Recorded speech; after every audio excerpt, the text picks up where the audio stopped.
आम्हाला पण तुमच्या याच्यामध्ये एवढं उत्सुकता आहे ना, म्हणून आम्हाला पण उत्सुकता होती.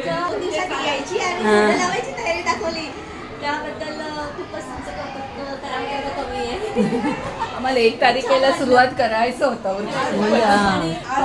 चांगलं झालं आमची पण. सर्वांना नवीन वर्षाच्या आमच्या